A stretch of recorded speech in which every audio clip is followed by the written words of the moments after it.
it going? Hey, welcome to Enchantment of Eternities. Well, I'm walking here review for a piece of the action, which is episode 20 of season 2 of Star Trek the Original Series. This video is a part of a series of videos where I review every episode of Star Trek the Original Series, one episode at a time. In this video, I will cover the second season episode, A Piece of the Action. So Piece of the Action is the episode where Kirk and crew find a ship that apparently was lost 100 years ago and that they had visited this planet, so they go to investigate and find out where the planet is, and they discover a planet of Chicago 1920 style gangsters running the entire planet, and they realize that this is happening because the last ship they visited left a book about 1920s mobsters in Chicago, and that these whole planet decided to emulate that as their way of life. And so Kirk tries to negotiate a peace, tries to get the various mob bosses who run the planet and constantly attack each other to form a central government that would more benefit the planet. And he eventually, by dressing up as a gangster himself and doing his worst impression of a 1920s Chicago gangster, manages to do this. And McCoy leaves his communicator behind, even further contaminating the planet, but instead of doing anything about it, Kirk makes a joke. So that is a piece of the action. Now, this has been a fan favorite. I've seen it pop up on top 10 lists here and there, and I've never liked this episode. Mainly because I'm just not a fan of mafia movies. I just never been into mafia movies that much, and I certainly don't like stuff like this, which just emulates and tries to copy mafia movies, which I don't like in the first place. I mean, to be clear, there are some objectively well-made, well-constructed mafia movies, like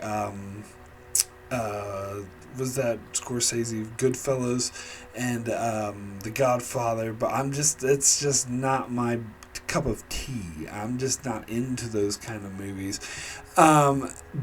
So, and then there's stuff like this, which isn't well made, well constructed. It's just like emulating or copying that, and I'm definitely not into that. But I will say,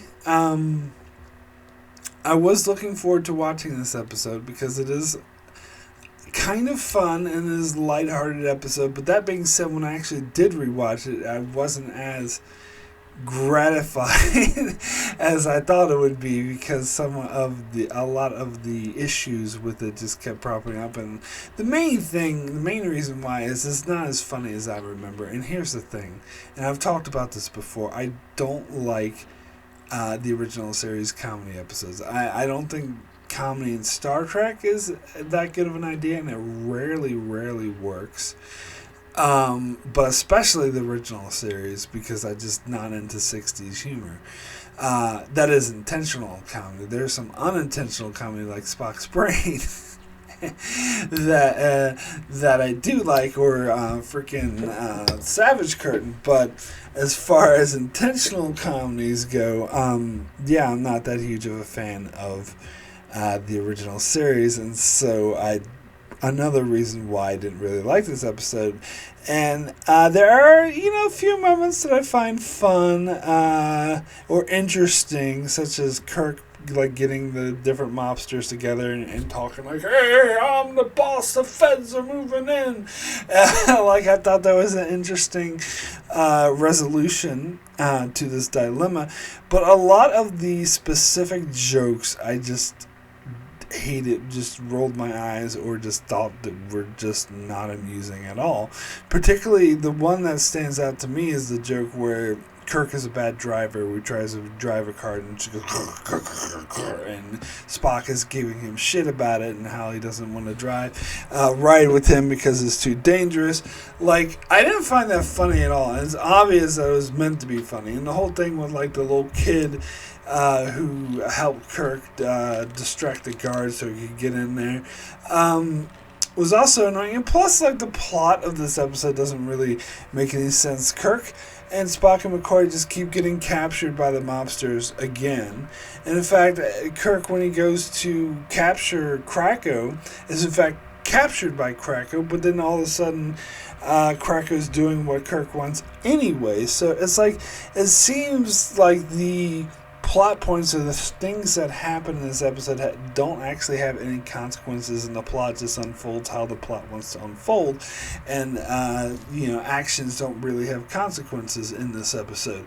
But here, all right, so let me get into my main gripe with this episode. Is the premise is completely faulty and nonsensical. So the premise of this episode is that there's this planet of highly imitative aliens that came across this Starfleet ship over a century ago, and the ship accidentally left this book about 1920s mobsters, and that they emulated their entire culture off of that, and now they're a planet of mobsters. That is a very improbable, faulty premise, which I do not buy for a single goddamn second. In other words, it is just an excuse to have this episode. A poor excuse at that, so it's plot contrivance. If they wanted to do this premise, which obviously they did, there are better ways to do it. Like, in fact, they could have said that this group of aliens received the television broadcast transmissions of, like, let's say, The Untouchables TV show. Because these transmissions are, being broadcast into space, and some people theorize what would happen if aliens came across and watched this. In fact, that's the premise for the movie Galaxy Quest, which is a much better premise and a much, much better movie, and actually good comedy. And so they could, if they had done that, like these aliens were actually watching like a show, The Untouchables, and so that would actually make a lot of sense, because that would account for why it's not really mobster 1920s Chicago mobsters. It's just the fictionalized version of it, which would make a lot of sense, but by having it a book, so they're able to emulate the accents, the look, the style, every single piece of scenery, every piece of technology is exactly like 1920s Chicago, like the cars they drive, the telephones they have, the fire hydrants on the side of the road, the way they're painted, the way people are dressed, the way they talk, the kind of lingo, the language, their inflections, their accents, how they look, the specific guns and how they operate, and how the different machinery operates. They got all that from one book. The fuck they did! In fact, it would have been a lot more able to sell it if, they got some things wrong. If they were kind of like 1920s mobsters, but not really. But then again, I don't think that's what they wanted to do. They wanted to frankly have... Now, this is something the original series has done throughout season 2, and I've complained about it before, where which is one of the reasons why I don't really like season 2 of the original series, where they go to a planet that's just like a point in Earth's history. As I said before, later incarnations of Trek would get around this by creating the holodeck, which is actually at least makes narrative sense, where this crap doesn't. Now, to be fair, though, This is better than what they did in Bread and Circuses, because in Bread and Circuses they just inexplicably been like, oh, here's a planet of Romans, and never even attempted to. It just so happens to be a planet out there that's turning out exactly like the Roman Empire, and where they speak English.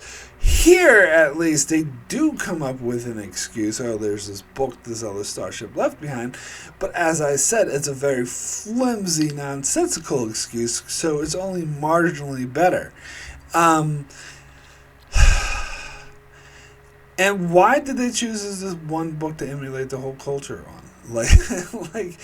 I really, it's such a poor excuse just to have like a mob world episode where Kirk is, and apparently I've read that this episode was based off of a one-sentence synopsis idea that Roddenberry had for a show before he did Star Trek, where the sentence was President Al Capone, which is a very vague idea, and I don't know. It's just they try to shoehorn it into this show that Roddenberry did have, and it didn't work.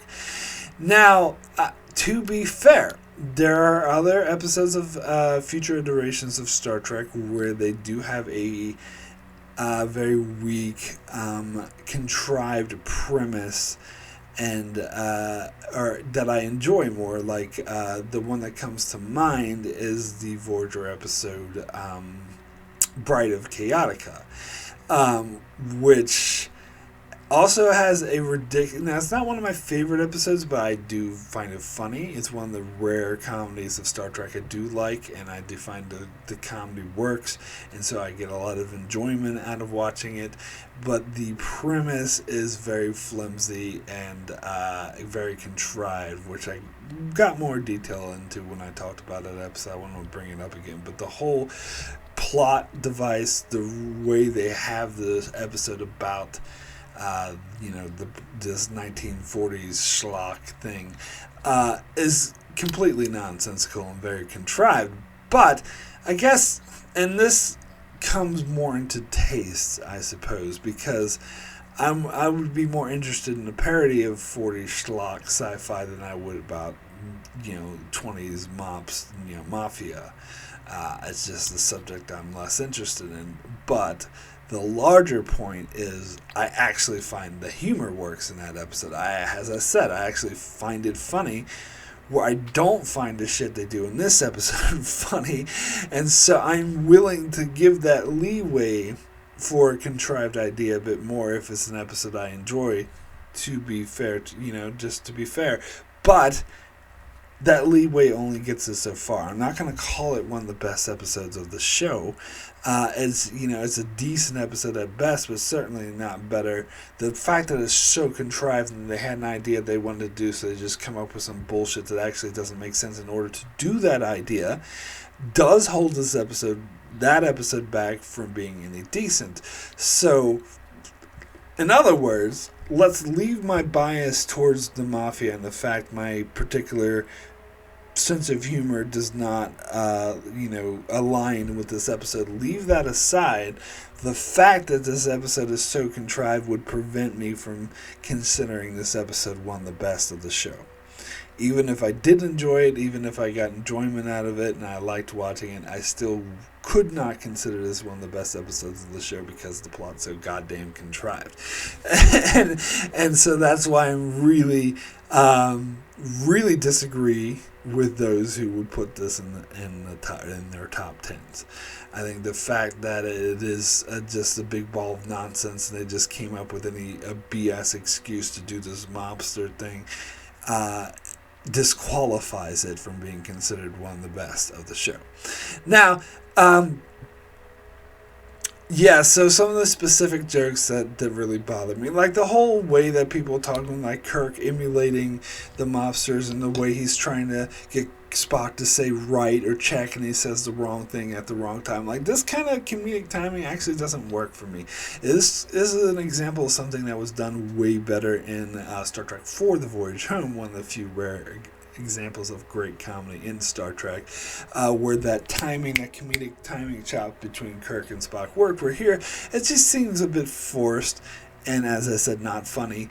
And also the whole thing of like Fizbin, where Kirk invents this game that has nonsensical rules, like you can only play this card on a Friday or some bullshit like that, which is I guess the point of it is so dumb, but it does make the mobsters come off as cartoonish and two-dimensional that they actually fall for this bullshit. And it was just a bullshit excuse for Kirk to distract him. Like, he didn't have to invent this ridiculous game in order to distract the mobsters to beat the crap out of them. They could have done a number of things.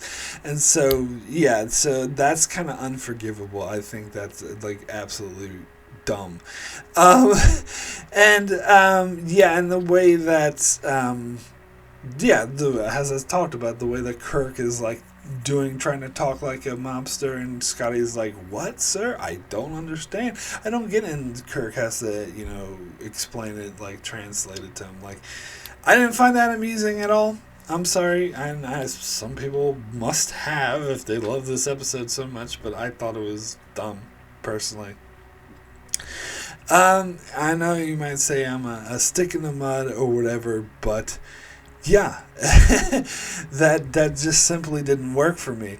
Now, as I said, there are some things I did enjoy about this episode. I did take some enjoyment out of, like, seeing Kirk having this, situation where he has his different mobsters with that, and how to talk them down and how to try to bring peace throughout them, and how he realizes the best way to do this is to do it on their level and relate to them through their, understanding. And that's by talking like a mobster and being like, "Oh, we're moving in, but we'll cut you in for a piece of the action." So that's clever. I did find that interesting, but the thing with McCoy leaving his communicator behind, and they just leave that to make a stupid joke, and Kirk's like, "They'll come back and they want a piece of our action," and they freeze frame it like a freaking 80s sitcom. No. First of all, like, that's, as I alluded to in my synopsis, that's a serious breach. And he just makes a stupid joke about it. Like, I think you should actually maybe fucking do something about it, perhaps. Now, it's interesting because one of the ideas that Deep Space Nine writers had when they were trying to come up with an idea for how to do a 25th, or was it, 40th, it was 30th, some anniversary, I think it was 30th anniversary for Star Trek, the original series, because Voyager did one where they brought back Sulu, and so Deep Space Nine were trying to decide, well, maybe we should do our own, and they were trying to come up with an idea, which eventually, of course, became Trial and Tribulations. But one of the first ideas they had was to do a continuation of this episode where Sisko and crew revisited this planet, and everyone, instead of acting like mobsters, they were acting like Kirk and Spock because of the communicator that McCoy left behind. And that would actually make a degree of sense. But then when they found out they had the technology to actually revisit Trouble and Tribbles, they decided to do that instead, which I think is probably the smart move. And it also should be noted that Prodigy actually seemed to had eventually realized that idea. Well, not specifically because it didn't involve this planet, but it seemed based off of that original idea because it was the crew of Prodigy discovered a alien world that was visited by the original series crew, and they decided to emulate all of the different characters like Kirk and Sulu and Spock, which was a great episode, by the way. So that actually did work. But yes, I'm kind of glad they didn't revisit them. But yeah, and then there was that Enterprise episode, the communicator that dealt with Reed leaving his communicator behind. But then that was just another boring crew got abducted, and they didn't do anything with the idea there either. So that episode also failed. But anyway, so. Yeah, I don't really have much else to say about this episode. It's overrated. I should have had it in my overrated list of overrated episodes. It is certainly not as good as people bring it out to be, and part of that is my particular taste, but it is what it is. So, Anyway, let me go ahead and get to thanking my Patreon supporters for supporting me on Patreon. As of course, very much appreciate it and helps the channel to continue to keep going. So, let's see here. I want a big shout out to Kyrie091, Anthony D. Benedictus, Ricky Manijester, Joel Lavals, Brian A., Alessandro Migalacio, Norman Buchwald, Stephen Kennedy, Brenton Berg, Allison Fordyce, and Brandon Neal Howells. Thank you all so very much for supporting the channel. Now, I do have a few Patreon comments on this episode. We'll start with the first comment from Ricky that says, "To me, this is one of the..." Oh, sorry, this is the wrong episode. Here we go. The comment is from Ricky, which says, "Another mediocrity of season 2. For some reason, a lot of people love this episode, and I've actually seen some videos that put this episode in their top 10 list, and I'm sorry, this episode doesn't belong anywhere near top tier quality. The only reason I can think of why people love this episode so much is because of the gangster mafia feel to it, and me personally, I don't find this genre interesting. Like, I was never a fan of The Sopranos, and when I watched the show in its entirety, I find there wasn't a single episode that I would rate a 10 or even a 9. It was boring.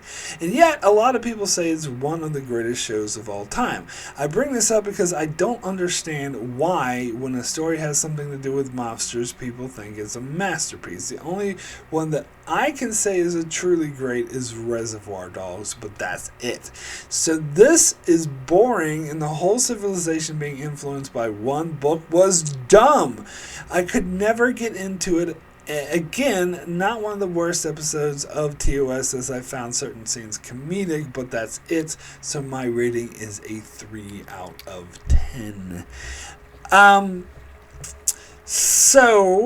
never watched The Sopranos either, and you telling me that you found it boring makes me feel vindicated in my decision never to watch it. And the reason why, of course, I'd never, even though I have tons and tons of people tell me it was a great show and one of the best shows ever, is because I don't really like the mobster mafia genre. Now, I will sort of disagree with you slightly on one thing when you bring up Reservoir Dogs as being one of the only exceptions to liking a movie from this genre. I would argue that Reservoir Dogs is not a mobster movie. I think there is a distinct difference between gangster movies. I mean, it could have been the mafia, but they never specifically said it was the mafia, and it didn't feel like a typical mafia movie to me. And it has this, I think there's a difference between gangster movies and mafia movies. Like, gangster movies could involve gangsters, but not necessarily specifically the mafia. So I'm thinking of like Quentin Tarantino movies, including Reservoir Dogs, Pulp Fiction, and a lot of the movies that emulated Tarantino back in the 90s, and then the Guy Ritchie films, which is about gangsters in England or the UK, but mainly England, I think. But anyway, those films I wouldn't call mafia movies. Those are gangster movies. And I don't actually have a problem with gangster movies. I'm fine with gangster movies. I don't like mafia movies. I make that distinction. But anyway, next comment is from Brandon Neal Howells. A piece of the action from David P. Harmon, the man who gave us the Deadly Years, comes this misnamed mess. Every time I see this episode, I want to start singing Tommy Gun by The Clash. If Kirk had dialed it down from 11 just a bit, it might have been bearable, but the comedy is too broad and the episode is too long, and the Federation has a treasury. Man, I hope the Ferengi never get to hear about that. Spock does look good in the suit, though. Go watch The Royale instead. 3 hands of Fizbin out of 10. I will agree that I think The Royale is a better episode. A lot of people like to harp on The Royale from TNG, but I thought it was decent, certainly better than this episode. I'm sorry to say. I looked up the song Tommy Gun from The Clash because I'd never heard of it by name. But when I listened to it, I realized I had, of course, heard the song before. In fact, it's one of the songs that they have on loop at my work. There's a lot of like classic rock and songs that they play at my work, and that's one they have repeatedly been hearing. I never knew he was saying Tommy Gun. I thought he was saying Gloria. That tells you what the hell I know. But I just never was that familiar with the Clash growing up. But so yeah, that song doesn't spring to mind when I think of this episode. I just think of like mobster bullshit, like particularly like Untouchables or whatever, like but anyway, my rating for A Piece of the Action out of 10, I'm actually gonna, believe it or not, I'm actually gonna be a tad bit more generous than my Patreon comments, and I'm gonna give this a 5 average. Because, as I said, I do take some enjoyment out of watching. It's not one of those episodes that I absolutely hate watching, like Wolf in the Fold or the Immunity Syndrome or something like that, or The Apple. I take it's somewhat amusing and somewhat interesting, so it elevated to 4 or 5 for me. But I will agree with Ricky that this was mediocre. It's the mediocrity of season 2. That season 2 was mostly a mediocre to bad season. I mean, there's some great episodes, like, towards the beginning of the season, like Mirror Mirror and Mock Time, Changeling, whatnot, but Doomsday Machine. But the majority of season 2 is these mediocre to boring episodes. And this is another one that's just like, I'm sorry, I could do without. I'm not really interested to watch it again, but it's not painful to watch it again, so I'll give it a 5. So that is it for my review of A Piece of the Action. So coming up on my channel next, let's find where I am right now.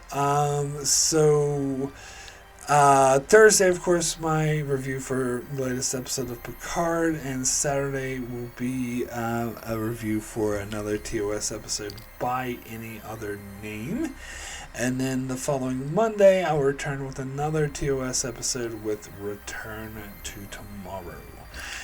So that's what's coming up on my channel. So thank you so much for watching. Of course, thanks to my Patreon supporters for supporting me on Patreon. And thank you if you like and subscribe. Also very much helpful. So if you did enjoy this video, be sure to check out the rest of my channel as I continue to cover episodes of Star Trek and many other shows as well. So be sure to subscribe so you can keep up with all of that. And thanks a lot for watching.